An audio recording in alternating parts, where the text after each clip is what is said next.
ഈശ്വര, ഇന്നെങ്കിലും ഒന്ന് മര്യാദക്ക് ഉറങ്ങാൻ പറ്റണേ. ഇന്ന് EMI പോകേണ്ട ഡേറ്റ് ആയിരുന്നില്ലേ? പോയി കാണുമോ എന്തോ? പോയി കാണും. ഇനി ഒരു 8 മാസം കൂടി അടച്ചാൽ അതങ്ങ് തീരും.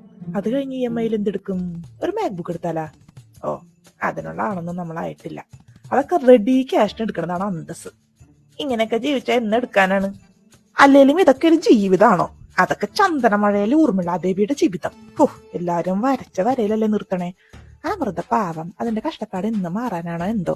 കഷ്ടപ്പെടുന്ന എല്ലാവർക്കും ഒരു നല്ല കാലം വരുന്നേ. ഈ അമ്പാനിയൊക്കെ എങ്ങനെ ഈ നിലയിലെത്തി? നല്ല കഷ്ടപ്പെട്ടു കാണും. പക്ഷെ എനിക്ക് അന്ന് ഇന്നും കഷ്ടപ്പാട് മാത്രമേ ഉള്ളൂ. അത് ഓർക്കുമ്പോഴാ. കുറച്ച് പൈസ കയ്യിലുണ്ടായിരുന്നെങ്കിൽ പൈസ ഇട്ട് പൈസ ഇരട്ടിപ്പിക്കുന്ന പരിപാടി നോക്കായിരുന്നു. അതാണല്ലോ ഇപ്പൊ ട്രെൻഡ്. അല്ലെങ്കിൽ വേണ്ട, ഇരട്ടിക്കാൻ ഇട്ട് കൊടുത്തുള്ളതും കൂടെ പോയാൽ പിന്നെ അതിന്റെ ഡിപ്രഷനിൽ ജീവിക്കേണ്ടി വരും. ഇപ്പൊ കയ്യിൽ വലിയ കാശൊന്നും ഇല്ലെങ്കിലും സമാധാനം ഉണ്ട്. അത് മതി. ബാക്കിയൊക്കെ പിന്നെ നമുക്ക് പണിയെടുത്ത് ജീവിക്കാം. അത് തന്നെ സന്തോഷം.